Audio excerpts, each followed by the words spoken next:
নমস্কাৰ আজি হবিয়াহলৈ মহান্তন মহন্তই স্বাগতম জনাইছো ৰাজ্যত কাবিৰোধী আন্দোলন চলি আছে আৰু তাৰ মাজতে এতিয়া নতুন খবৰ আহিছে যে ফেব্ৰুৱাৰীত নতুন আঞ্চলিক ৰাজনৈতিক দল গঠন হ'বলৈ গৈ আছে আসলতে আঞ্চলিক বিকল্প ৰাজনৈতিক শক্তি বা বিকল্প ৰাজনৈতিক দল সম্পৰ্কে কাবিৰোধী আন্দোলন যেতিয়াৰ পৰা হৈ আছিল সেই সম্পৰ্কত চিন্তা চৰ্চা চলি আহিছিল বিভিন্ন সময়ত মন্তব্য আগবঢ়াই আহিছিল কিন্তু শেহতীয়াকৈ দেখা পোৱা গৈছে যে আসুৰ মঞ্চৰ পৰা আসুৰ নেতৃত্বই সেই কথা স্পষ্ট কৰি দিছে যে ফেব্ৰুৱাৰীৰ পৰা জোৰদাৰ ৰূপত চলিব বিকল্প ৰাজনৈতিক দলৰ প্ৰসংগ আসুৱে গঠন কৰিবলৈ গৈ আছে অৰ্থাৎ নতুন ৰাজনৈতিক দল এটা প্ৰশ্ন হ'ল কাৰ বিকল্প হ'ব নতুন ৰাজনৈতিক দল আৰু নতুন ৰাজনৈতিক দলত কোনে নেতৃত্ব দিব কোন থাকিব আসুৰ যি নেতৃত্ব বৰ্তমানৰ নেতৃত্ব সেই নেতৃত্ব থাকিব না নাথাকে আৰু লগতে আঞ্চলিক ৰাজনৈতিক দল হিচাপে দ্বিতীয়টো আঞ্চলিক ৰাজনৈতিক দল হয়তো গঠন হ'বলৈ গৈ আছে অসম গণ পৰিষদৰ প্ৰসংগ থাকিব তাৰ পিছত যে অসম গণ পৰিষদ এতিয়া আঞ্চলিক ৰাজনীতিত যি এটা সক্ৰিয় ভূমিকা গ্ৰহণ কৰিব লাগিছিল সেই ভূমিকা গ্ৰহণ নকৰাৰ পিছত অগপৰ এতিয়া অস্তিত্ব থাকিব না নাথাকে তেনেকুৱা ধৰণৰ প্ৰশ্ন আজি উত্থাপিত হৈছে লগতে বিকল্প ৰাজনীতি বিজেপিৰ বিকল্প হিচাপে বা প্ৰত্যাহ্বান হিচাপে থিয় দিব পাৰিবনে নোৱাৰে সেই সম্পৰ্কেও যথেষ্ট চৰ্চা চলিছে আমি সামগ্ৰিকভাৱে কথা পাতিম ষ্টুডিঅ'ৰ মজিয়াত আজি আমাৰ অতিথিসকল উপস্থিত আছে কিন্তু তাৰ পূৰ্বে আমি এখন প্ৰতিবেদন চাই ল'ব বিচাৰিছোঁ এই প্ৰতিবেদনখন য'ত আসুৰ মন্তব্য তাৰ পিছত শেহতীয়াকৈ ক্ৰিয়া প্ৰতিক্ৰিয়া অসমৰ ৰাজনীতিত কি ঘটিছে চাই ল'ম তাৰপিছত কথা পাতিম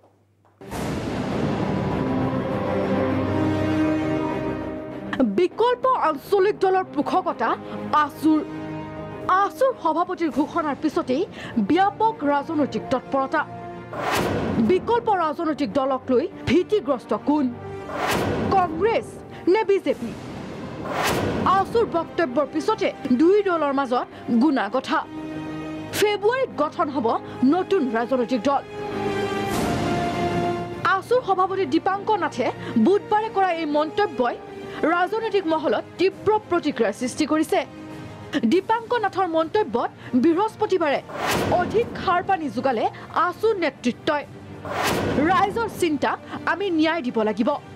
মন্তব্য সাধাৰণ সম্পাদক লুৰিণজ্যোতি গগৈ ৰাইজে বিচৰা মতেই আমি কৰিম মন্তব্য উপদেষ্টা সমুজ্জ্বল কুমাৰ ভট্টাচাৰ্যৰ আন্দোলনটো আমি লক্ষ্যত উপনীত হ'ব লাগিব আমিতো আন্দোলনৰ কাৰণে আন্দোলন কৰি থকা নাই সমস্যা সমাধানৰ কাৰণে আন্দোলন কৰিছোঁ সমস্যা সমাধানটো ক'ত আছে প্ৰথম জাতিধ্বংসী কা বাতিল হ'ব লাগিব লগতে অসম চুক্তিখনক নিৰ্দিষ্ট সময়সীমাৰ ভিতৰত কাৰ্যকৰী কৰিবলৈ সময় নিৰ্ধাৰিত কৰ্মসূচী ঘোষণা কৰিব লাগিব কাৰ্যকৰী ব্যৱস্থা ল'ব লাগিব এইটো হ'ল মূল বিষয় আৰু বাকী ৰাইজৰ মাজত আলোচনা হৈ আছে ৰাইজে আলোচনা কৰি আছে তাই এটা নতুন ৰাজনৈতিক বিকল্প বিচাৰিব বিচৰাটো স্বাভাৱিক আৰু সেইকাৰণে বিচাৰিছে কাৰণ ভোটটো মানুহৰ কাৰণে বেলট পেপাৰ মানুহৰ কাৰণে প্ৰতিবাদৰ প্ৰতীক কিন্তু নতুন বিকল্প ৰাজনৈতিক দলক লৈ ভীতিগ্ৰস্ত এতিয়া কোন কংগ্ৰেছ নে বিজেপি অসমৰ ৰাইজক পণবন্দী কৰি উন্নয়ন ব্যাহত কৰি আন্দোলন কৰিছিল আৰু এতিয়া আন্দোলনৰ গইনালৈয়ে একাংশই নেতা হ'ব খুজিছে প্ৰতিদ্বন্দ্বীসকলক ৰাজনৈতিকভাৱে পৰাস্ত কৰিম মন্ত্ৰী পীযুষ হাজৰিকাৰ তীব্ৰ আক্ৰমণ ছাত্ৰ সন্থাৰ নেতৃত্ব ৰাজনীতি কৰাৰ ব্যক্তি মানে কি তেওঁলোকে নেতা হ'বলৈ বিচাৰিছিল তেখেতলোকে নেতা হ'বলৈকে বিচাৰিছিল ডাইৰেক্টলি তেওঁলোক আহিব লাগে যে আমি নেতা হ'ম পলিটিকেল পাৰ্টি খুলিম অসমৰ ৰাইজক পণবন্দী কৰি অসমৰ উন্নয়ন ব্যাহত কৰি আন্দোলনৰ গইনালৈ কোনোবা ব্যক্তিয়ে কি কৰে নেতা হ'বলৈকে আগবাঢ়ে মই তেখেতলোকক শুভেচ্ছা জ্ঞাপন কৰিছোঁ আকৌ কৈছোঁ ৰাজনৈতিক পথাৰত আমি প্ৰতিদ্বন্দ্বিতা আগবঢ়াম পিছে নতুন ৰাজনৈতিক দলৰ প্ৰসংগক লৈ স্থিতি থৰক বৰক কংগ্ৰেছৰ প্ৰাক্তন মুখ্যমন্ত্ৰী তৰুণ গগৈয়ে যদিও আদৰণি জনালে বিৰোধী দলপতি দেৱব্ৰত শইকীয়া সন্তুষ্ট নহয় নতুন ৰাজনৈতিক দলক লৈ ইয়াৰ মাজতে কৃষক মুক্তি সংগ্ৰাম সমিতিৰ কাৰাবন্দী নেতা অখিল গগৈক বিৰোধী দলপতি দেৱব্ৰত শইকীয়াই সাক্ষাৎ কৰা প্ৰসংগই বিশেষ তাৎপৰ্য গ্ৰহণ কৰিছে ভোট বিভাজনৰ ৰাজনীতি হ'লে মানে অসমৰ ক্ষতি হ'ব আৰু কেন্দ্ৰ চৰকাৰত যিসকল বহে তেওঁলোকে নিজৰ দলৰ নীতি ৰূপায়ণ কৰিবলৈ সেইখিনি সময়ত খুব চেষ্টা কৰে আৰু সেই গতিকে বৰ্তমানে যিটো হৈ আছে ভাৰতীয় জনতা পাৰ্টি ৰাষ্ট্ৰীয় স্বয়ংসেৱক সংঘৰ যিটো কাৰ্যসূচী আছিলে প্ৰাক স্বাধীনতা সময়ৰ পৰা তাক কেনেকৈ খুব খৰতকীয়াকৈ ৰূপায়ণ কৰিব পাৰি সেই প্ৰচেষ্টা চলি আছে সেই গতিকে আমি ৰাজনৈতিক দল কৰিলেও আমি যাতে সেই শক্তিটোকে আকৌ পুনৰ শক্তিশালী নকৰোঁ সেই কথাটো লক্ষ্য ৰাখিব লাগিব আৰু ৰাজনীতিৰ কথাখিনি মই ভাবোঁ এতিয়া খুব বেছি গুৰুত্ব দিয়া উচিত নহয় বিকল্প ৰাজনৈতিক দলৰ সৈতে একেলগে চৰকাৰ কৰা সপোন তৰুণ গগৈ আকৌ ৱেলকামে কৰি আছোঁ তেওঁলোকে যদি তেওঁলোকেও যদি ফাইট কৰে আমিও যদি কম্বাইন কৰোঁ কেলে জিনিছ একেলগে মিলি কৰিম চৰকাৰলৈ আমি এলায়েন্স কৰিম we are prepare two join hand with everybody বিকল্প ৰাজনৈতিক দলক লৈ কঠোৰ সমালোচনা যদি বিজেপিৰ কংগ্ৰেছৰ মিশ্ৰিত প্ৰতিক্ৰিয়া আনপিনে দীপাংকৰ নাথৰ মন্তব্যক অধিক সবল কৰিছে আছুৰ নেতৃত্বই এনে সময়ত ৰাজ্যৰ ৰাজনীতি কোন দিশে গতি কৰে সেয়া আহিবলগীয়া সময়হে ক'ব কা বিৰোধী ৰাইজ কাৰ পক্ষত সেয়াও ক'ব সময়ে ব্যুৰ ৰিপৰ্ট প্ৰাগ নিউজ গতিকে কা বিৰোধী আন্দোলনে এতিয়া ৰাজনৈতিক ৰূপ লোৱাৰ লগে লগে ৰাজনৈতিক কথা বতৰা আৰম্ভ হৈ গৈছে ৰাজনৈতিক লাভালাভৰ কথা ইতিমধ্যে চৰ্চিত হৈছে মই আজি আমাৰ মাজত উপস্থিত থকা বিশিষ্ট অধিবক্তা নেকিবুৰ জামানক স্বাগতম জনাইছোঁ কংগ্ৰেছৰ সাধাৰণ সম্পাদক পংকজ বৰবৰা আছে স্বাগতম জনাইছোঁ অগপৰ প্ৰাক্তন সাংসদ কুমাৰ দীপক দাস আছে আমি স্বাগতম জনাইছোঁ জ্যেষ্ঠ সাংবাদিক জিতুমণি বৰাক স্বাগতম জনাইছোঁ বিজেপি মুখপাত্ৰ জয়ন্তমূল্য বৰুৱা আহি উপস্থিত হৈছে আমি তেখেতকো স্বাগতম জনাইছোঁ প্ৰথমতে মই কুমাৰ দীপক দাস ডাঙৰীয়াৰ পৰা আৰম্ভ কৰিব বিচাৰিছোঁ আজি হয়তো অগপৰ বাবেই দুৰ্ভাগ্য যে অসম গণ পৰিষদ দলটো থকাৰ পিছতো আছুৰ মজিয়াৰ পৰাই ৰাজনৈতিক দলটোৱে কি হ'ব কি নহ'ব পিছত আমি কথা পাতিম আছুৰ মজিয়াৰ পৰাই আজি পুনৰ এটা আঞ্চলিক ৰাজনৈতিক দল গঠন কৰিব গৈ আছে ফেব্ৰুৱাৰীত দলটো গঠন হ'ব বুলি উল্লেখ কৰিছে গতিকে অসম গণ পৰিষদৰ ওপৰত যি আশা আছিল সেই আশা পূৰণ নকৰাৰ বাবেই আছুৱে পুনৰ এটা ৰাজনৈতিক দল গঠন কৰিব লগাটো অগপৰ বাবে দুৰ্ভাগ্যজনক নহয় জানো গোটেই পটভূমিটো যদি আমি বিশ্লেষণ প্ৰথমে কৰোঁ আমি দেখিব পাইছোঁ যে গণ আন্দোলন যেতিয়া হয় গণ আন্দোলনৰ পিছত গণ আন্দোলনৰ মাজতে এটা ৰাজনৈতিক শক্তিৰ প্ৰয়োজনীয়তা সকলোৱে অনুভৱ কৰে অসম গণ পৰিষদ দলৰ প্ৰয়োজনীয়তা সেই দিনত আছিলে আৰু আজিৰ তাৰিখত নতুন ৰাজনৈতিক শক্তিৰ যিটো কথা কৈ আছে অৱশ্যম্ভাৱী কথা যে এটা ৰাজনৈতিক শক্তিৰ প্ৰয়োজন এটা গণ আন্দোলন হৈছে যিটো আন্দোলনে অসমৰ সমগ্ৰ যি সমস্যা আছিল আজি দীৰ্ঘদিন ধৰি সমস্যা সমাধান নোহোৱাৰ পিছত কেন্দ্ৰত যি চৰকাৰ আহিল কেন্দ্ৰত থকা চৰকাৰে এই সমস্যাবিলাকৰ গুৰুভাৰ দায়িত্ব নলোৱাৰ পিছত আজিৰ তাৰিখত অসমৰ মানুহৰ মাজত বা অসমৰ জনসাধাৰণৰ মাজত প্ৰশ্নটো এটাই উঠিব যে ৰাজনৈতিক আমি বিকল্প আমাক লাগিব আৰু ৰাজনৈতিকভাৱে আমি যুঁজিব লাগিব আৰু ৰাজনৈতিকভাৱে যুঁজিব যদি পৰা নাযায় কোনো সমস্যাৰ সমাধান নহয় কোনো ৰাজনৈতিক শক্তিৰ প্ৰয়োজন আছে আৰু ৰাজনৈতিক শক্তি লাগিব আৰু অসম গণ পৰিষদ দলে কি ভূমিকা লয় অসম গণ পৰিষদ দলে কেনেধৰণে আগবাঢ়ে সেইটো অসম গণ পৰিষদ দলৰ মজিয়াত নিশ্চয় আলোচনা হ'ব কিন্তু ৰাজনৈতিক শক্তিৰ প্ৰয়োজন আছে আৰু ৰাজনৈতিকভাৱে এই সমস্যাৰ মোকাবিলা নকৰিলে কোনো বিকল্প অসমৰ জনসাধাৰণৰ মাজত বা অসমৰ জনসাধাৰণৰ হাতত নাই ঠিক আছে নেকিবুৰ জামান ডাঙৰীয়া কুমাৰ দীপক দাস ডাঙৰীয়াই উল্লেখ কৰিছে ৰাজনৈতিক শক্তিৰ প্ৰয়োজন আছে এই গণ আন্দোলনৰ পিছত এই গণ আন্দোলনে আজি ৰাজনৈতিক বিকল্প কিয় বিচাৰিবলগীয়া হ'ল আৰু অগপৰ বাবে দুৰ্ভাগ্যজনক নহয় জানো আছুৰ মঞ্চৰ পৰা আজি পুনৰ এটা জাতীয়তাবাদী দল গঠন হ'বলৈ গৈ আছে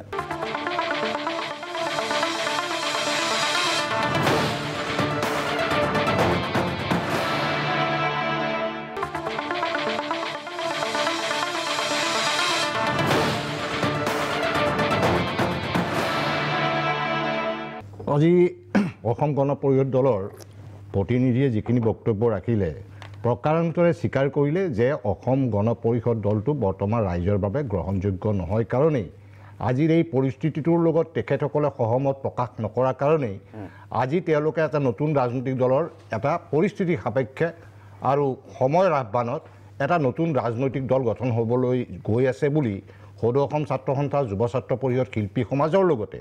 অসমৰ বিশিষ্ট নাগৰিকসকল বুদ্ধিজীৱীসকল শিল্পী সাহিত্যিক সকলোৱে কিন্তু স্বীকাৰ কৰিছে যে অসমত এটা যেহেতু অসম গণ পৰিষদ দলটো বৰ্তমান ৰাইজৰ মাজত নাই গতিকে নতুন আঞ্চলিক দল এটাৰ প্ৰয়োজন হৈছে সেই সৰ্বভাৰতীয় দলবিলাকে আমাক শাসন কৰি আমাক যেনেকুৱা ধৰণৰ অৱস্থাৰ সৃষ্টি কৰিছে তাৰ পৰিৱৰ্তে এটা আঞ্চলিক ৰাজনৈতিক দল লাগে আঞ্চলিক ৰাজনৈতিক দল 1985 চনত আপুনি যদি পৰিৱৰ্তিত পৰিস্থিতিৰ কথাখিনি চাই 1985 চনত অসমত যি গণ আন্দোলন হৈছিল তাৰ মাধ্যমত অসম গণ পৰিষদ দল জন্ম হৈছিল আৰু সেই সময়ত তাৰ আগে আগে এটা বিষয়বস্তু আমি দৃষ্টি ৰাখিব লাগিব যে সেই সময়ত সদৌ অসম ছাত্ৰ সন্থাই অসম গণসংগ্ৰাম পৰিষদ গঠন কৰিছিল এই কাৰণে বিভিন্ন ভাষা বিভিন্ন জাতি বিভিন্ন গোষ্ঠী বিভিন্ন সংগঠনক একত্ৰিত কৰিবৰ কাৰণে যিহেতু তেওঁলোকে সদৌ অসম ছাত্ৰ সন্থাৰ অন্তৰ্ভুক্তিত হ'ব নোৱাৰে কাৰণেই আটাইবিলাকে লৈ এখন মঞ্চ তৈয়াৰ কৰি দিছিল আৰু এই মঞ্চখনৰ জৰিয়তে গণসংগ্ৰাম পৰিষদ আৰু ছাত্ৰ সন্থাৰ যুটীয়া নেতৃত্বত অসমৰ বিদেশী নাগৰিক বহিষ্কাৰ আন্দোলন হৈছিল আৰু এই দুইটা সংগঠনৰ নেতৃত্বতেই এটা সময়ত অসম গণ পৰিষদ দল গোলাঘাটত জন্ম হৈছিল গতিকে সেইটো সময়ৰ পৰিস্থিতি আজিৰ দৰে পৰিস্থিতি নহয় তেতিয়া ধৰি লওক আজিৰ দৰে ইমান মানে আগৰণুৱা বস্তুবিলাকো নাছিল তেতিয়া ছ'চিয়েল মিডিয়া নাছিল গাড়ী মটৰ নাছিল সংবাদ মাধ্যম নাছিল যথেষ্ট দুৰ্বল আছিল তথাপিও অসমৰ ৰাইজে কিন্তু অসম গণ পৰিষদ দলৰ চৰকাৰ এখন গঠন কৰিছিল যদিও নিৰংকুশ সংখ্যাগৰিষ্ঠতা কিন্তু অসম গণ পৰিষদ দলে তেতিয়াও পোৱা নাছিল অদ্ভুতপূৰ্ণ জনজাগৰণৰ পিছতো তেওঁলোকে 60টা চিট পাইছিলে আৰু CPM এইবিলাকৰ বামপন্থীৰ সহযোগত তেতিয়া চৰকাৰ গঠন কৰিছিলে যি নহওক সেইটো এটা পৰিৱৰ্তিত পৰিস্থিতিত অসম আন্দোলনৰ মাধ্যমত 2001 চনত কংগ্ৰেছ দলে চৰকাৰ গঠন কৰিছিল কোনো সাংগঠনিক ভিত্তি নাছিল কিন্তু তেওঁলোকে চৰকাৰ গঠন কৰিছিল যে 1998 চনৰ বা 2001 চনৰ ভিতৰত অসম গণ পৰিষদ দলৰ চৰকাৰ থাকোঁতে যেনেধৰণে অসম গণ পৰিষদৰ সমৰ্থিত অঞ্চলবিলাকত গুপ্তঘাতকৰ নামত প্ৰায় 8-10 হাজাৰ যুৱকক হত্যা কৰিলে তাৰ পৰিৱৰ্তে সেই সময়ত অসমৰ মানুহে বিচাৰিছিল যে গুৱাহাটীত উচাকটটো বন্ধ হওক গুপ্ত হত্যা বন্ধ হওক যিটো কংগ্ৰেছে আশ্বাস দিছিল আৰু যাৰ পৰিণতিত 2001 চনৰ পৰা কংগ্ৰেছে চৰকাৰ গঠন কৰিলে আৰু 2016 চনৰ আগলৈকে দুবছৰমানৰ আগলৈকে কোনো সমস্যা নাছিল যদিও দুবছৰমানৰ পিছত তেওঁলোকৰ ভ্ৰষ্টাচাৰ দুৰ্নীতি আৰু তেওঁলোকৰ এছামৰ মাজত হোৱা সংঘাতৰ কাৰণেই আৰু সেই সময়ত ভাৰতীয় জনতা পাৰ্টি অসম গণ পৰিষদৰ লগত ৰাভা তিৱা একত্ৰিত কৰাৰ পিছত তাতে অসম গণ পৰিষদৰ সমৰ্থন লৈ তেওঁলোকে চৰকাৰ কিন্তু তেওঁলোকে 60টা চিট পাইছিল তেতিয়াও বিজেপিয়ে নিজস্বভাৱে কিন্তু তেতিয়াও নিৰংকুশ সংখ্যাগৰিষ্ঠতা নিজস্বভাৱে পোৱা নাছিল মই আহিব আপোনাৰ ওচৰলৈকে আপুনি যিটো প্ৰসংগ উত্থাপন কৰিছে সেই ধৰণে আমি বিশ্লেষণ আগবঢ়াম আচলতে ৰাজনৈতিকভাৱে লাভালাভ কি ধৰণে হ'ব পংকজ বৰবৰাৰ ওচৰলৈকে আহিব বিচাৰে এটা কথা নিকিবুল জামান মানে গোটেইটো বিশ্লেষণ কৰিছেতো প্ৰথমতে যে 85 পৰা 90 লৈকে চৰকাৰ আছিলে 85-90 চৰকাৰৰ দিনত কেনেকৈ পৰিৱৰ্তন হ'ল সেই কথাটো বেলেগ তেওঁ যিটো কথা সেইটো নহয় সেইটো 96ৰ কথাটো কৈ আছে তেখেতে বোধ কৰোঁ 90 লৈ কৈছোঁ 90 আপোনালোকে ৰাজনৈতিক বিশ্লেষণটো কৰিম মই পংকজ বৰা ডাঙৰীয়াৰ ওচৰলৈকে আহিব বিচাৰিছোঁ নতুন ৰাজনৈতিক দল প্ৰসংগ প্ৰথমতে উত্থাপন কৰিলোঁ আমি অগপৰ প্ৰসংগ আছে অন্য প্ৰসংগ কিন্তু কংগ্ৰেছে আজি যদি আমি মন্তব্যসমূহ চাওঁ তৰুণ গগৈ ডাঙৰীয়া প্ৰাক্তন মুখ্যমন্ত্ৰী তেখেতে কৈছে যে আদৰণি জনাইছোঁ সম্ভৱলৈ আমি এলায়েন্স কৰিম নতুন দলটোৰ লগত তাৰ বিপৰীতে আপোনালোকৰ বিৰোধী দলপতিয়ে উল্লেখ কৰিছে যে নাই প্ৰয়োজন নাই ভোট বিভাজনৰ ৰাজনীতি হ'ব এয়া কি ধৰণে গ্ৰহণ কৰিব নতুন দলটো কাৰ বাবে প্ৰত্যাহ্বান কাৰণ যদি নতুন ৰাজনৈতিক দল গঠন হয় তেওঁলোকে এতিয়ালৈকে কোৱা নাই যে আমি কংগ্ৰেছৰ লগত আহিম বা কাৰ লগত আহিম তেওঁলোকে কাৰ বিৰোধিতা কৰিছে সেইটোহে আপোনালোকেও কাৰ বিৰোধিতা কৰিছে তেনে ক্ষেত্ৰত কংগ্ৰেছৰ প্ৰতি বিশ্বাস নাই নেকি এইসকল লোকৰ যাৰ বাবে নতুন জাতীয়তাবাদী দল এটা গঠন কৰিব গৈ আছে শান্তনু ভাৰতবৰ্ষত বৰ্তমান স্বীকৃতিপ্ৰাপ্ত 8টা ৰাজনৈতিক দল আছে সৰ্বভাৰতীয় ৰাজনৈতিক দল আৰু নিৰ্বাচনী আয়োগত পঞ্জীকৃত 2546টা মান ৰাজনৈতিক দল আছে আঞ্চলিক ৰাজনৈতিক সব গণতান্ত্ৰিক সংসদীয় গণতন্ত্ৰৰ ৰাজনৈতিক দল এটা কোনোবাই গঠন কৰিব পাৰে বা জন্ম হ'ব পাৰে কিন্তু আচৰিত কথা যে আমি এটা ডাঙৰ সমস্যা লৈ যুঁজি আছোঁ তাৰ মাজত সদৌ অসম ছাত্ৰ সন্থাৰ নেতৃত্বৰ পৰা বা মঞ্চৰ পৰা এটা বিকল্প ৰাজনৈতিক দলৰ কথা কওঁতে মানুহে যেনিবা আন এটা দিশলৈ গতি কৰা যেন মোৰ অনুমান হৈছে আমাৰ প্ৰধান সমস্যাটো আছিল কা বিৰোধী আন্দোলনটো কাখন বাতিল কৰিব লাগে আৰু অসমৰ জনসাধাৰণে এই আন্দোলনটোত জপিয়াই পৰিছে বিকল্প ৰাজনৈতিক কথা 1985 চনত যেতিয়া 12, 13 আৰু 14 অক্টোবৰ তাৰিখে গোলাঘাটত অসম আন্দোলন শেষ হোৱাৰ পিছতহে কিন্তু অসম গণ পৰিষদ দলৰ জন্ম হৈছিল তাৰ মাজত আলোচনা কিন্তু অসম আন্দোলনটো আমি ওচৰৰ পৰা দেখাৰ সৌভাগ্য হৈছিল কিন্তু আলোচনা মানে আন্দোলন চলি থকাৰ সময়ত এটা বিকল্প ৰাজনৈতিক দলৰ কথা হয়তো ওলোৱা নাছিল অসমত আঞ্চলিক ৰাজনৈতিক দল ইয়াৰ আগতে বহুত PTCৰ জন্ম হৈছিল উজনি অসম ৰাজনৈতিক পৰিষদৰ জন্ম হৈছিল আৰু ভাৰতবৰ্ষত 1920 চনতে আঞ্চলিক ৰাজনৈতিক দলৰ জন্ম হৈছে আৰু এটা আঞ্চলিক দল হয়তো জন্ম হ'ব পাৰে আৰু আপুনি যেটো কংগ্ৰেছ দলৰ কথা কৈছে তৰুণ গগৈ ডাঙৰীয়া মন্তব্য দিছে কংগ্ৰেছ বৃহৎ দল বিৰোধী দলপতিও মন্তব্য দিছে কিন্তু আমি এটা ৰাজনৈতিক দল যদি হয় মই দায়িত্ব সহায়কাৰে কৈছোঁ কংগ্ৰেছ দলে কংগ্ৰেছৰ সৰ্বভাৰতীয় নেতৃত্বই সেই ৰাজনৈতিক দলৰ আদৰ্শ গোটেইখিনি চাই আমি সমৰ্থন জনোৱাৰ প্ৰশ্নটো আহিব গতিকে তৰুণ গগৈ ডাঙৰীয়াৰ মন্তব্য শেষ কথা নহয় এতিয়াও ৰাজনীতিত কেতিয়াও শেষ কথা হ'ব নোৱাৰে 1985 চনত অসমৰ ৰাইজে অসমত এখন পুনৰ অসম গঢ়ি দিয়াৰ বুলি এটা ৰাজনৈতিক দলৰ জন্ম হৈছিল প্ৰফুল্ল মহন্ত ভৃগু কুমাৰ ফুকনক শংকৰ মাধৱৰ লগত অসমৰ ৰাইজে তুলনা কৰিছিল গতিকে নতুন ৰাজনৈতিক দল ৰাজনৈতিকভাৱে আপোনালোকৰ আপোন আজি এটা আচৰিত বস্তু আকৌ এটা দেখাৰ সৌভাগ্য হৈছে যে সদৌ অসম ছাত্ৰ সন্থাৰ এজন নেতা সেইদিনাখন আমাৰ আইসকলে ইমান বেছিকৈ মৰম কৰিছে মই নিজে ভয় খাইছোঁ যে আকৌ যেনিবা শংকৰ মাধৱৰ সৃষ্টি হ'বলৈ গৈ আছে নেকি, অসমৰ মানুহে তেওঁলোকক এটা বেলেগ ষ্টেজলৈ লৈ যাব বিচাৰিছে নেকি। কিন্তু ৰাজনৈতিক দল এটা সৃষ্টি হ'ব, ৰাজনৈতিক দল থাকিব, আমি তেওঁলোকক শুভেচ্ছা জনাম যিকোনো ৰাজনৈতিক দলক। প্ৰতিদ্বন্দ্বী হয় নহয় নিৰ্বাচনৰ সময়ত দেখা যাব, নীতি আদৰ্শৰ লগতে প্ৰশ্নটো ঠিক আছে। ভীতিগ্ৰস্ত কোন হৈছে সেয়া ডাঙৰ কথা। বিজেপি নে কংগ্ৰেছ? জিতুমণি বৰা আপোনাৰ ওচৰলৈকে আহিব বিচাৰিছোঁ। নতুন ৰাজনৈতিক দল আৰু ইতিমধ্যে কেইবাটাও প্ৰসংগ উত্থাপিত হৈছে। অগপক এক প্ৰকাৰ নস্বাত কৰি নতুন এটা জাতীয়তাবাদী দল গঠন হ'বলৈ গৈ আছে। কংগ্ৰেছে ইতিমধ্যে দুগৰাকীকৈ নেতাৰ বেলেগ বেলেগ আমি মন্তব্য শুনা পাইছোঁ। কি ধৰণে চাব আপুনি?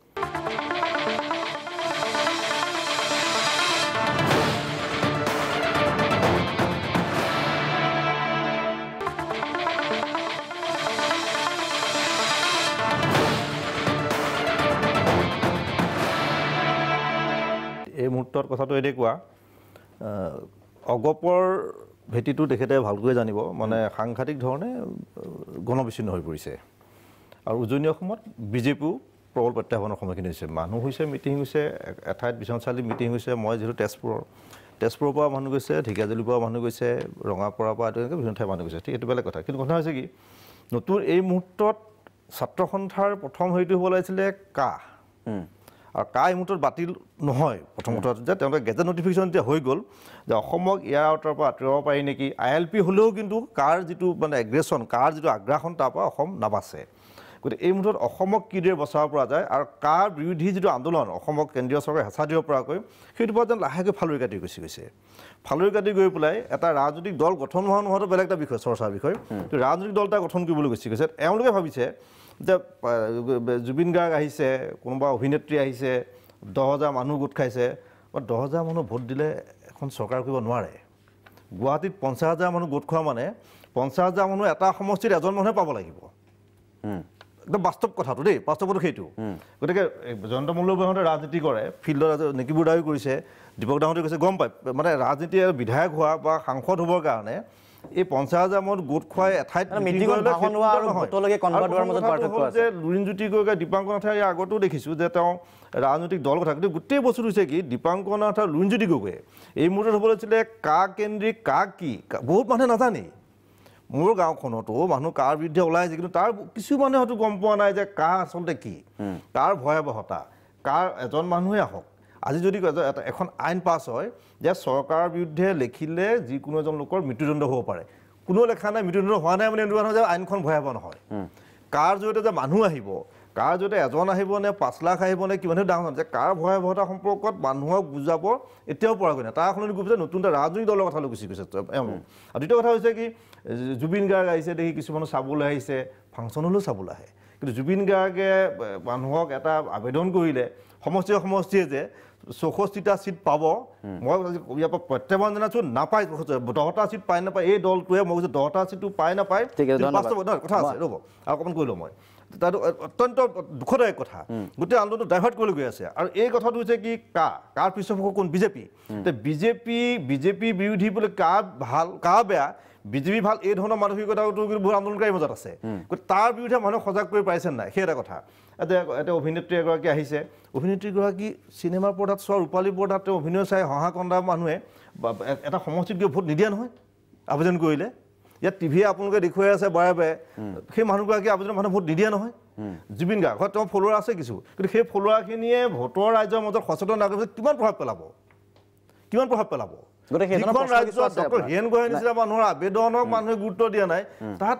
কিমান প্ৰভাৱ পেলাব। এই কথা বাস্তৱসন্মত গোটেই কথা হ'ব লাগিছিলে। মোৰ কথা হ'ল যে ৰাজনৈতিক দল গঠন হৈ থাকিব, পিছৰ কথা এবছৰ পাছত একো হ'ব নোৱাৰে, কেডাৰ বুলিবলৈ একো নাই। গতিকে এই মুহূৰ্তত হৈছে বিৰোধী আন্দোলনটো কেন্দ্ৰিক হ'ব লাগিব। গতিকে এতিয়া দুৰ্বল হ'ব নেকি গোটেই দুৰ্বল হ'ব। আৰু বিৰোধী মঞ্চ ঐক্যবদ্ধ কৰাৰ সলনি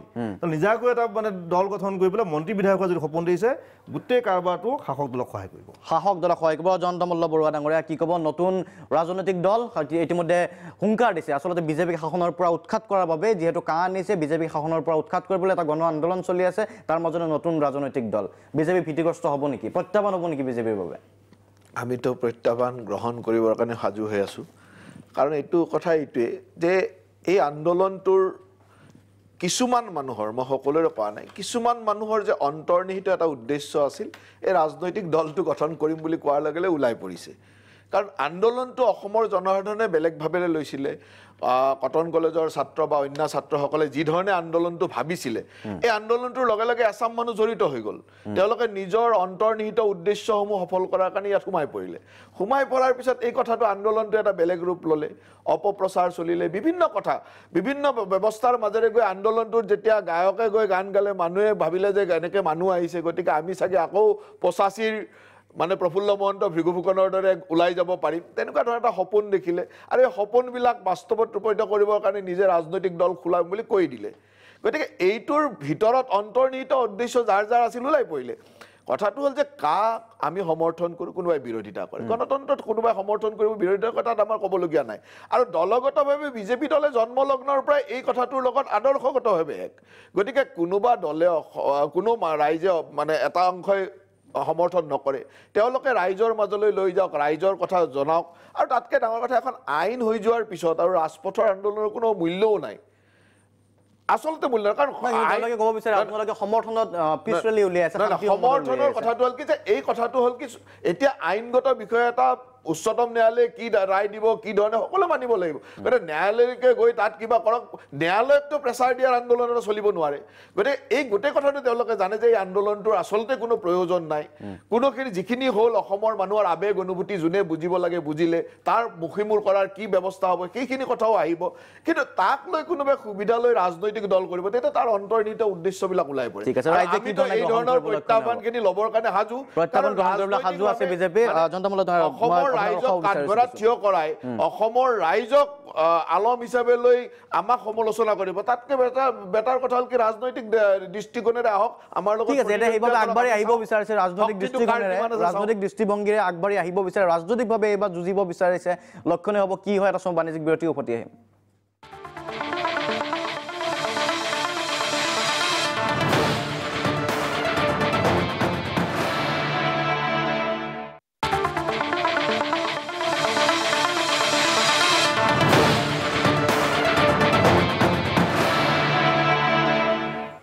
অনুষ্ঠানৰ পৰৱৰ্তী অংশত আমি কথা পাতি আছোঁ নতুন ৰাজনৈতিক বিকল্প আছুৰ মঞ্চত আছুৰ নেতৃত্বৰে গঠন হ'বলৈ গৈ আছে নতুন ৰাজনৈতিক বিকল্প ষ্টুডিঅ'ত কথা পাতি আছোঁ লুৰিণজ্যোতি গগৈ কি মন্তব্য আগবঢ়াইছিল এই সম্পৰ্কে কিছু চাই ল'ব বিচাৰিম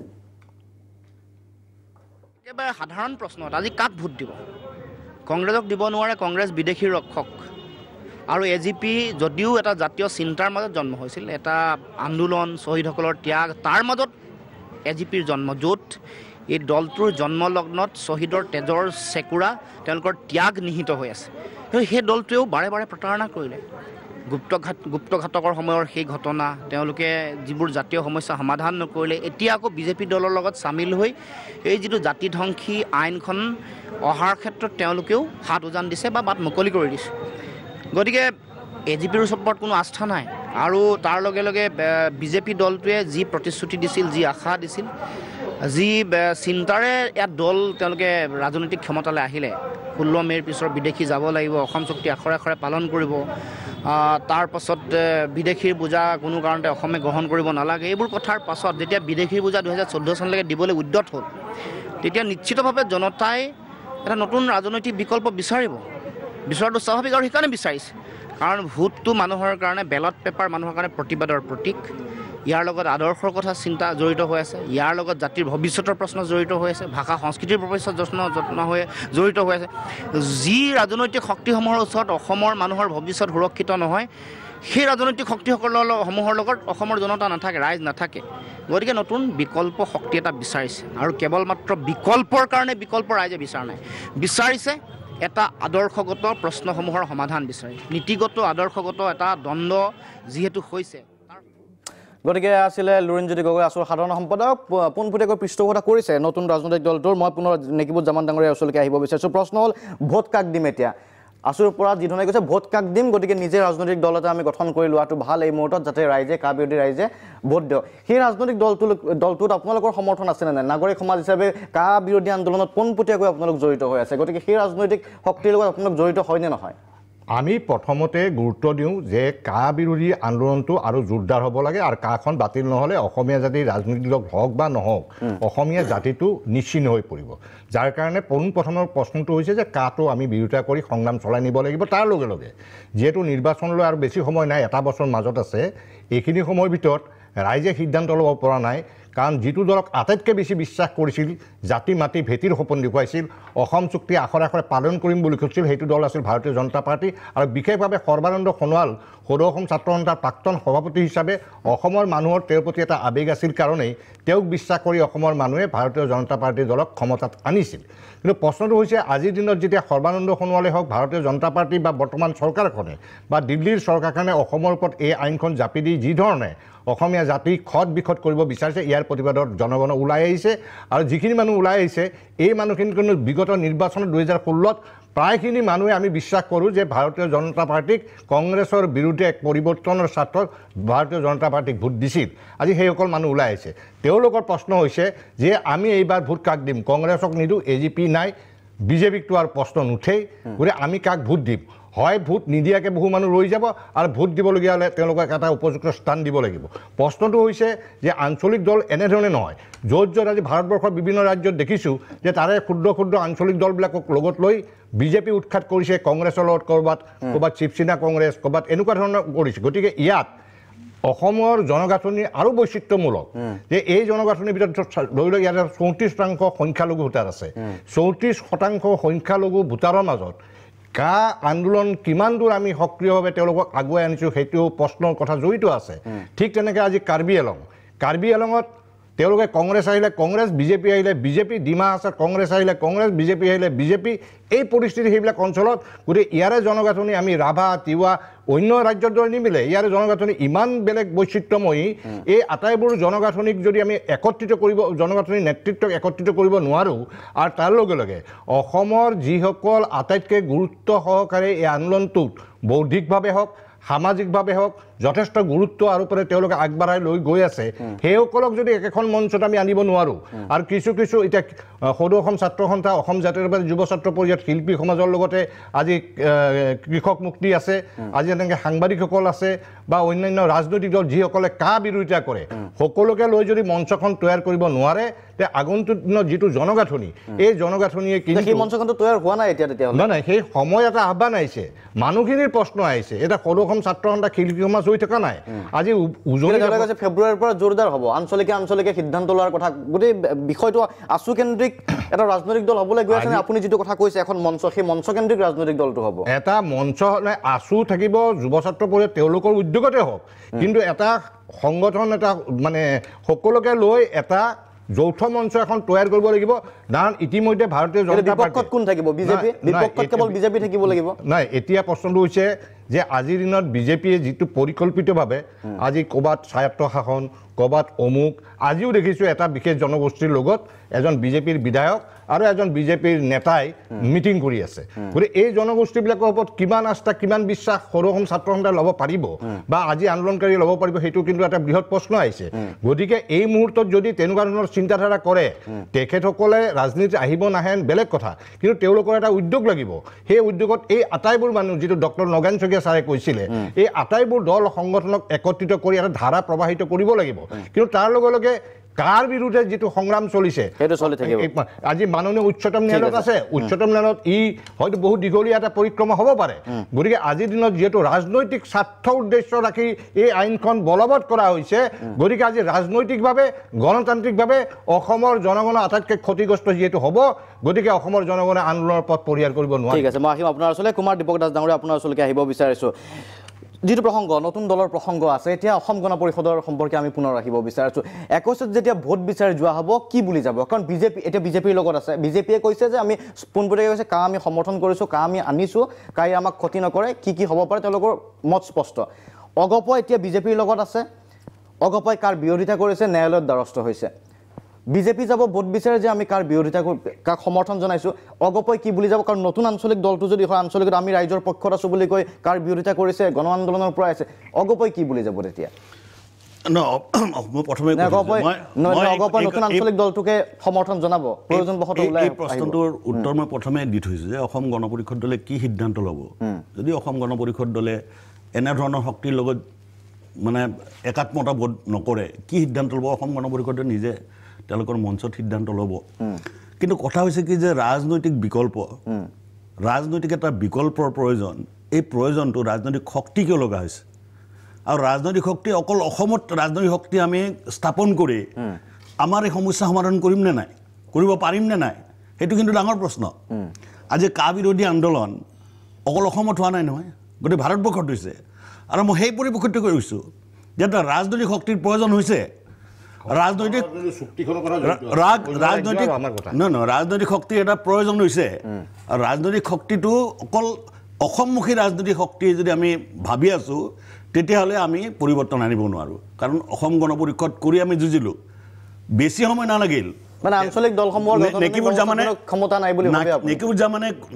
ক'লে যে 5 বছৰে আমি শাসন ভালকৈ কৰিব নোৱাৰিলোঁ আমাৰ কিমান ক্ষমতা আহে আৰু আমি কিমান শক্তিৰে যুঁজিব পাৰোঁ এই কথাটো আমি জানো অকল দলটোক বিভাগ কৰাৰ পিছতে এটা দলক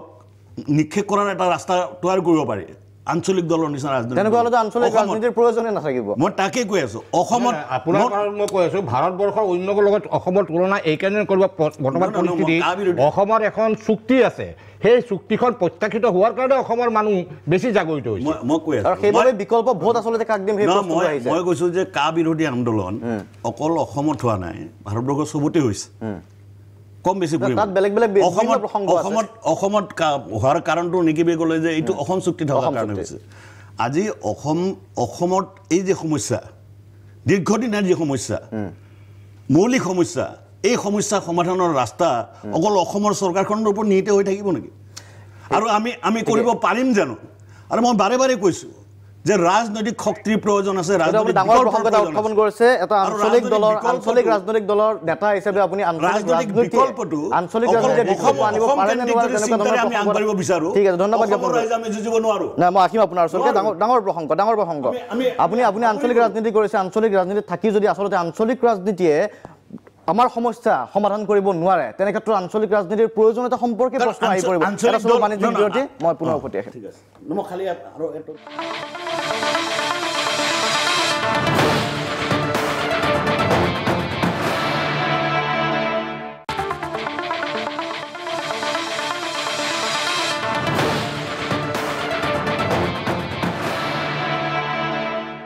উভতি আছোঁ অনুষ্ঠানৰ পৰৱৰ্তী অংশলৈ আমি কথা পাতি আছোঁ নতুন ৰাজনৈতিক দল সম্পৰ্কে মই কংগ্ৰেছৰ সাধাৰণ সম্পাদক পংকজ বৰবৰা ডাঙৰীয়াৰ ওচৰলৈকে আহিব বিচাৰিছোঁ কা বিৰোধী আন্দোলন চলি আছিল আপুনি এই মুহূৰ্তত সেই প্ৰসংগ উত্থাপন কৰিছে কা বিৰোধী আন্দোলন চলি থকাৰ পিছতে নতুন এটা ৰাজনৈতিক দল ফেব্ৰুৱাৰীৰ পৰা যথেষ্ট তৎপৰতাৰে আগবাঢ়িব বুলি কৈছে ইতিমধ্যে যিবোৰ গণ আন্দোলন হৈ আছে য'ত সভা হৈছে সমিতি হৈছে তাত গৈ এই নতুন বিকল্প ৰাজনীতিৰ দলৰ কথা উল্লেখ কৰা হৈছে এতিয়া আমি দেখা পাইছোঁ আন্দোলনটো সকলোৱে একেলগে কৰি আছে ধৰক কংগ্ৰেছেও কৰিছে এজিপিও কৰিছে তাৰপিছত যেতিয়া ৰাজনৈতিকভাৱে আগবাঢ়িব এই কা বিৰোধী আন্দোলন বা কা বিৰোধী যেতিয়া ভোটৰ কথা আহিব ভোটবোৰে হয়তো বিভাজন কৰি দিব নেকি বা সেই ভোটখিনি আপোনালোকে আশা কৰিছিল নে কা বিৰোধী ভোটখিনি কংগ্ৰেছেই দিব কাৰণ কংগ্ৰেছে কৈ আছিলে যে আমি যদি কেন্দ্ৰত আহোঁ বা আমি যদি ৰাজ্যত আহোঁ তেতিয়াহ'লে আমি কা বাতিল কৰিম এতিয়া এনেকুৱা হ'ব পাৰে নেকি যে নতুন ৰাজনৈতিক দলটোৱে সেই কা বিৰোধী ভোটসমূহ বিভাজন কৰি দিব তাৰ আগতে আন এটা কথা কৈ ল'ম ইয়াৰ আগতে আলোচনা হৈছিল অসম গণ পৰিষদ সম্বন্ধে আজিৰ ভাৰতবৰ্ষত যিমানবিলাক ৰাজনৈতিক মানে আঞ্চলিক ৰাজনৈতিক দল আছে যিবিলাকে বিধানসভাত বা সংসদত প্ৰতিনিধিত্ব আছে সকলো ৰাজনৈতিক দলবিলাকে আঞ্চলিক ৰাজনৈতিক দলবিলাকে ক্ষমতাৰ লগত আছে আজি কেন্দ্ৰত হয় কংগ্ৰেছৰ লগত আছে নহয় বিজেপিৰ লগত আছে সকলোৰে ক্ষমতাৰ আৰু অসম গণ পৰিষদে হয়তো 15 বছৰ শাসনত নথকাৰ পিছত দলক জীয়াই ৰখাৰ স্বাৰ্থত হয়তো তেখেতসকলে বিজেপিৰ লগত গৈছিল আৰু এতিয়া হয়তো ক্ষমতাত থাকিব বিচাৰিছে বা আছে সেই সম্বন্ধে আমাৰ তেওঁলোকৰ এইটো নিজস্ব কথা আমি ক'ব নিবিচাৰোঁ ভোট বিভাজনৰ কথা এতিয়া অহা নাই কংগ্ৰেছে নীতি আদৰ্শ লৈ আমি এটা ৰাস্তাৰে গৈ আছোঁ এই আইনখন অসমৰ ৰাইজৰ পৰিপন্থী বুলি ভাবিছোঁ সেইকাৰণে এই আইনৰ আমি বিৰোধিতা কৰিছোঁ এতিয়াই নহয় আইন যেতিয়া সংসদত প্ৰথমবাৰ ইয়াৰ 16 চনত আহিছিল তেতিয়াৰ পৰা আমি বিৰোধিতা কৰিছোঁ আৰু তেতিয়াই কংগ্ৰেছৰ কেন্দ্ৰীয় নেতৃত্ব আৰু আমি ৰাজ্যিক নেতৃত্ব আমি কৈছোঁ যে আইনৰ আমি বিৰোধিতা কৰিম এই আইনে অসমৰ কেতিয়াও সমস্যাৰ সমাধান কৰিব নোৱাৰে নিৰ্বাচনত কংগ্ৰেছে প্ৰতিদ্বন্দ্বিতা কৰিব আৰু নিৰ্বাচনত কংগ্ৰেছে আজি 100 বছৰ হৈ গ'ল কংগ্ৰেছৰ 100 বছৰ ইতিহাসত উত্থান পতন আছে চৰকাৰত আছোঁ বিৰোধী পক্ষত আছোঁ আমি যদি চৰকাৰ হয় আমি নিশ্চয় যেতিয়া এই আইনত আমি বিৰোধিতা কৰিছোঁ আমি তেতিয়াই আইন বলবৎ হোৱাটোৰ বিৰোধিতা কৰিম বা সেই বলবৎ আমি কৰিবলৈ ইয়াত নিদিওঁ কিন্তু প্ৰশ্নটো যে ভোট বিভাজনৰ কথাটো পিছত আহিব সদৌ অসম ছাত্ৰ সন্থাৰ মঞ্চৰ পৰা যেতিয়া সভাপতিয়ে এইষাৰ কথা কৈছে কিন্তু আমি অলপ আচৰিত হৈছোঁ সদৌ অসম ছাত্ৰ সন্থাই অসমৰ জাতীয় সমস্যাসমূহত বিভিন্ন সময়ত মাত মাতি আহিছে সদৌ অসম ছাত্ৰ সন্থাৰ মুখ্য উপদেষ্টা সমুজ্জ্বল কুমাৰ ভট্টাচাৰ্য ডাঙৰীয়াতে কিন্তু এতিয়া সুস্পষ্টভাৱে ৰাজনৈতিক দলটোৰ কথা কোৱা নাই সভাপতি আৰু সাধাৰণ সম্পাদক দুইজনে মাজে মাজে কৈ আছে যে বিকল্প হ'ব কিন্তু আমাৰ দৃঢ় বিশ্বাস অসমৰ ৰাইজে ৰাজনৈতিক দললৈ যদি সদৌ অসম ছাত্ৰ সন্থাই মূল ইস্যুটোৰ পৰা আঁতৰি ৰাজনৈতিক দলৰ গঠনত জড়িত হয় তেতিয়া আন্দোলনটোৰ দিগ্ভ্ৰান্ত হ'ব আৰু সেইটো নকৰাই মংগল হ'ব বুলি ভাবিছোঁ প্ৰথমতে এই সমস্যাটো এটা সমাধান হওক ৰাজনৈতিক দল এটা যিকোনো মুহূৰ্তত গঠন কৰিব পাৰে ইয়াত আপুনি তেলেংগানাত যেতিয়া পৃথক ৰাজ্যৰ কাৰণে আন্দোলন হৈছিল তেতিয়াও এটা ৰাজনৈতিক দল জন্ম হৈছিল ক্ষমতাত তেওঁলোক আহিছে নহ'লে মানুহে ভাবিব যিটো বিজেপিৰ প্ৰতিনিধিগৰাকীয়ে ক'বলৈ আৰম্ভ কৰিছে বিজেপিৰ নেতা মন্ত্ৰী সকলো কৰ্মীয়ে ক'বলৈ আহিছে যে এইটো আন্দোলন মুখ্য নহয় তেওঁলোকে ক্ষমতা আহৰণ বা মন্ত্ৰী বিধায়ক হ'বৰ কাৰণেহে আন্দোলনটো চলাই থাকিব বুলি ভাবিছোঁ আমি এই মঞ্চৰ পৰা সদৌ অসম ছাত্ৰ সন্থাৰ সভাপতি আৰু সাধাৰণ সম্পাদকক মই অনুৰোধ জনাব বিচাৰিছোঁ আগতে সমস্যাটো সমাধান কৰক তাৰপিছত ৰাজনৈতিক কথা আহিব ৰাজনৈতিক দল গঠন আৰু মুখ্যমন্ত্ৰী হওক বিধায়ক মন্ত্ৰী হওক আপোনাৰ সকলো জিতুমণি বৰাৰ ওচৰলৈকে আহিব বিচাৰিছোঁ এই যে প্ৰসংগটো আজি নতুন ৰাজনৈতিক দলৰ কথাটো আহিছে যেতিয়াই সদৌ অসম ছাত্ৰ সন্থাই বা সাধাৰণ ৰাইজৰ মাজত প্ৰসংগ উত্থাপিত হয় কংগ্ৰেছৰ বিৰুদ্ধে পোনপটীয়া অভিযোগ এটা যে এতিয়া বিজেপিলৈ সেই অভিযোগটো গৈছে যে কংগ্ৰেছ অবৈধ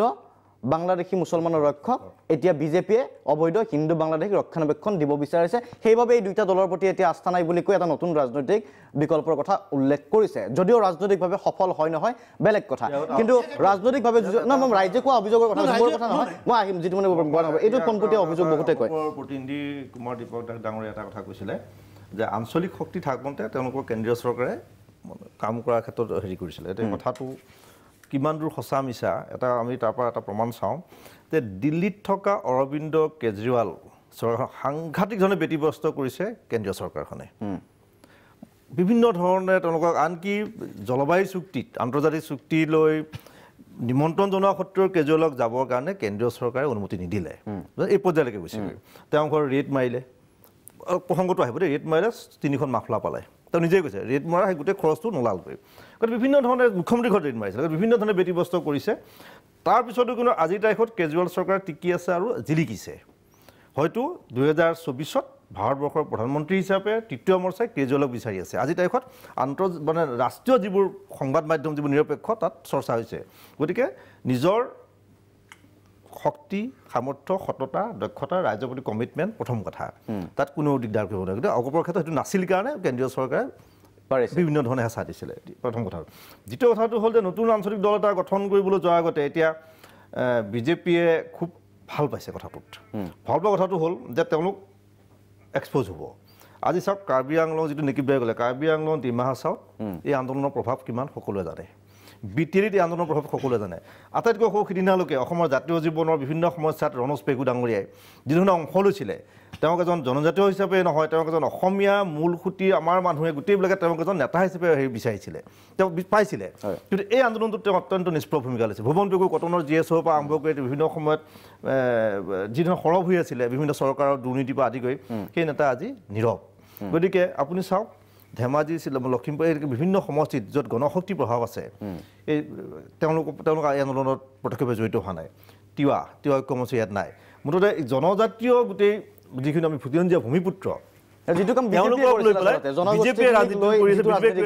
য'ৰ পৰা ছাত্ৰ সন্থাই কিন্তু জনজাতীয় সংগঠনসমূহক লৈ বা জনজাতীয় নেতাসকলক এখন মঞ্চত থিয় কৰিব নোৱাৰাকৈ কিছু মানুহ দেখাই পাই পেলাই সন্মুখত তেওঁলোকক উন্মাদ হৈ পেলাই মানে কৈছে যে আমি চৰকাৰ কৰিম আমুক কৰিম তমুক কৰিম মূল বিষয়টো তলেই পৰি গ'ল এতিয়া কাৰ তলেই পৰি গ'ল এতিয়া চৰকাৰ গঠন কুজ চৰকাৰ গঠন ইমান আৰু প্ৰথম কথা আৰু এটা কথা আছে ইয়াতে যিবোৰ শক্তিয়ে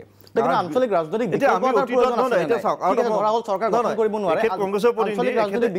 এখেতে এটা কথা ক'বলৈ সাহস নকৰিব এখেতে কংগ্ৰেছ মই এটা কথা ক'ব পাৰোঁ যে জৱাহৰলাল নেহৰু ইন্দিৰা গান্ধীৰ নৰসিংহ ৰাও কংগ্ৰেছ এতিয়া নাই বুজিনে সময়ৰ লগত বিভিন্ন সময়ত সলনি হৈছে মই কংগ্ৰেছো নহয় বুজিনে কংগ্ৰেছৰ দিনত আটাইতকৈ বেছি যদি সমালোচনা কৰিছোঁ আমি কৰিছিলোঁ সেই সময়ত লিখি পেলাই হওক ছ'চিয়েল মিডিয়াত হওক গতিকে সেই কংগ্ৰেছ এতিয়া নাই এই কংগ্ৰেছৰ শচীন পাইলট আছে জ্যোতিৰাদিত্য সিন্ধিয়া আছে ৰাহুল গান্ধীও আছে মানুহৰ মাজত সম্পৰ্ক থকা গতিকে সেই কংগ্ৰেছ এই বহুত পাৰ্থক্য আছে এই কথাখিনি কংগ্ৰেছেও বুজাব পৰা নাই বুজিছেনে আৰু তেওঁলোকে কৈছে যে সদৌ অসম ছাত্ৰ সন্থাই তাহানি কিবা এটা হ'ল সেই কথাটোকে লৈ তেওঁলোকে মানে বিভিন্ন ধৰণে এণ্টি কংগ্ৰেছ বা তেতিয়া হৈছে গোটেই কা বিৰোধী যিটো মঞ্চ আছিলে প্ৰথম কথা হ'ল চৰকাৰ গঠন কৰা বা নতুন দল গঠন কৰাতকৈ কা বিৰোধী গোটেই সমস্ত সৈতে একগোট কৰিব লাগিছিল কাৰণ কংগ্ৰেছৰ কেডাৰ আছে বুজিনে ঐক্যবদ্ধ কৰি পেলাই এই আন্দোলনটোত মানুহৰ মাজলৈ লৈ যাব লাগিছিলে যে আন্দোলনৰ কাৰ পৃষ্ঠপোষক কোন সেই শক্তিক আমি নৎসাত কৰিব লাগিব ৰাজনৈতিকভাৱেও বিফলতা আছে এজন অভিনেতা এজন গায়ক বা মানুহ লৈ পেলাই আৰু মানুহ হ'ল কাৰণে যে গোটেইখিনি পাই গ'লো হাততে আধা দিনৰ চাগি সেইটো অত্যন্ত ভুল কথা ঠিক আছে ধন্যবাদ জ্ঞাপন কৰিছোঁ মই আহিম জয়ন্তমল্ল বৰুৱা ডাঙৰীয়াৰ ওচৰলৈকে আহিম এটা সময় বাণিজ্যিক বিৰতিৰ সময় হৈছে উভতি আহিম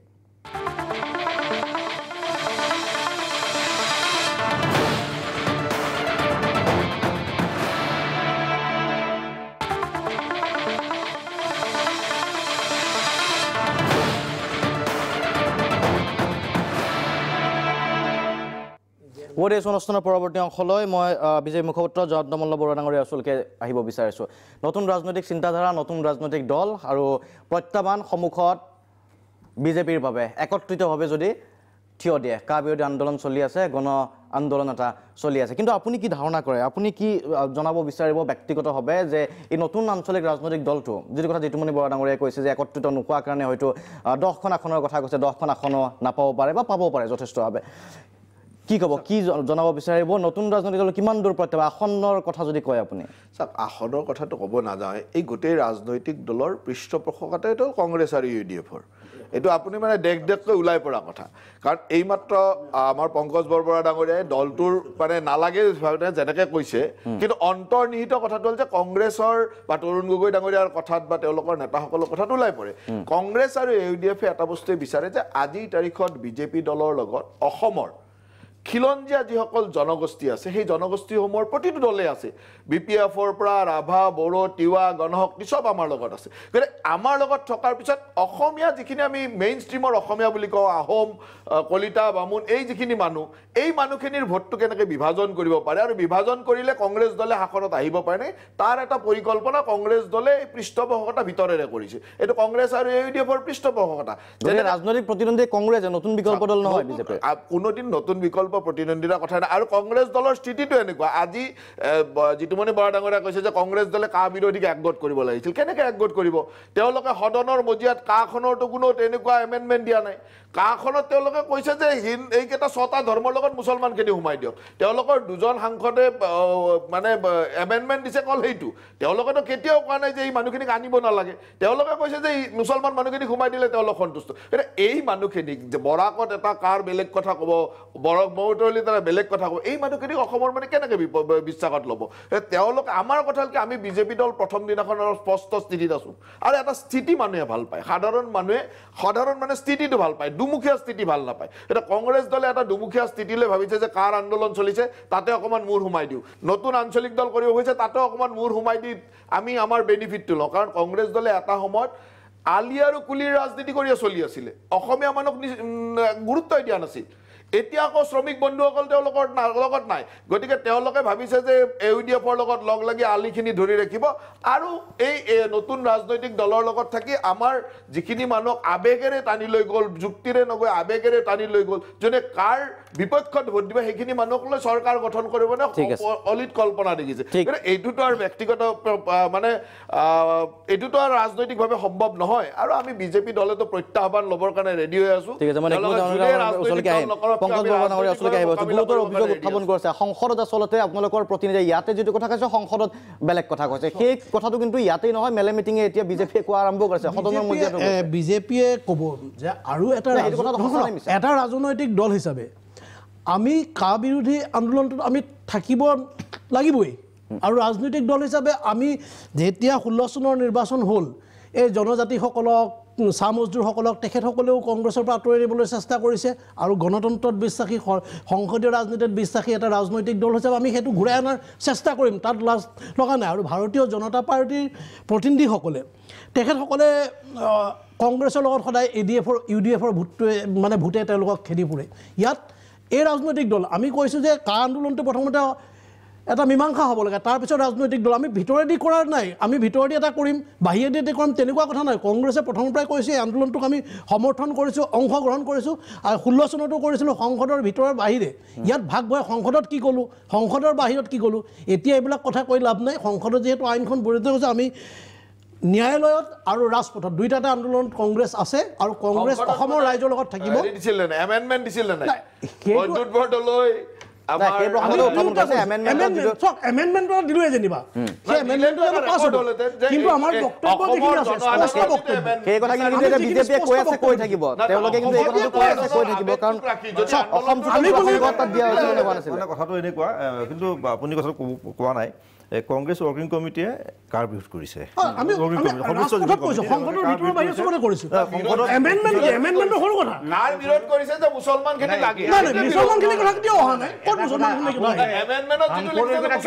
আমি মুছলমানৰ কথা কিয় আহিব হিন্দু মুছলমানৰ কথা নাই আইনখনৰ বিৰোধী কিন্তু এমেণ্ডমেণ্টত কি আছে সেইটো লৈ কৈ আছে ঠিক আছে লাগিব জামান সংবিধানৰ কথা মোৰ ভাবিব নোৱাৰে যদি কোনোবা দুজনে কৈছে মোৰ ভাতৃ আমাৰ এখন সহকৰ্মী সেই আলিকুলিৰ ভোটতে জয়ন্ত মল্লবৰুৱাই আজি কৈছে কিন্তু বিধায়ক তেখেতো ঠিক আছে আহিব লাগিব জামান এটা প্ৰসংগ উত্থাপন কৰি আছো এতিয়া যিহেতু আমি নতুন আঞ্চলিক দলৰ কথা কৈ আছো ঠিক আছে কংগ্ৰেছ এতিয়া আপোনালোকে যিকেইটা প্ৰশ্ন উঠছে আজি কথাকেইটা ক'বলৈ এজনজন ক'বলৈ দিয়ক মানে হুলস্থুল হ'লে নুশুনে কংগ্ৰেছ সম্পৰ্কত যিটো কথা কৈ আছে প্ৰথম 2013 চনত কংগ্ৰেছে কৈছিলে যে হিন্দুক নাগৰিকত্ব দিব নাগৰিকত্ব কৰা আমি শৰণাৰ্থী বুলি কৈছো নাগৰিকত্বৰ কথাটো নাই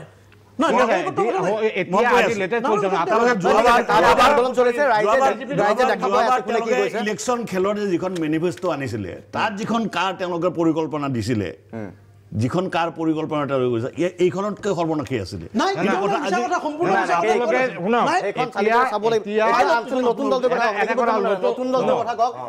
এটা কথা ওলাইছে যে চৰকাৰ দুৰ্বল হ'ব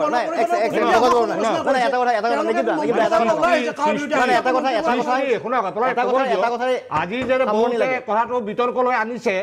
যে ৱাছুদ্দিন ওৱাইচিকো সৃষ্টি কৰিছে বিজেপিয়ে কাৰণ মুছলিম ভোটটো কংগ্ৰেছক ভাঙি দিবলৈ বদৰুদ্দিনকো সৃষ্টি কৰিছে যদি বিজেপিয়ে মুছলমানৰ ভোট কাঢ়ি নিবলৈ কথা হ'ল আন্দোলন দীঘলীয়া হ'ব এই আন্দোলন দীঘলীয়া হ'ব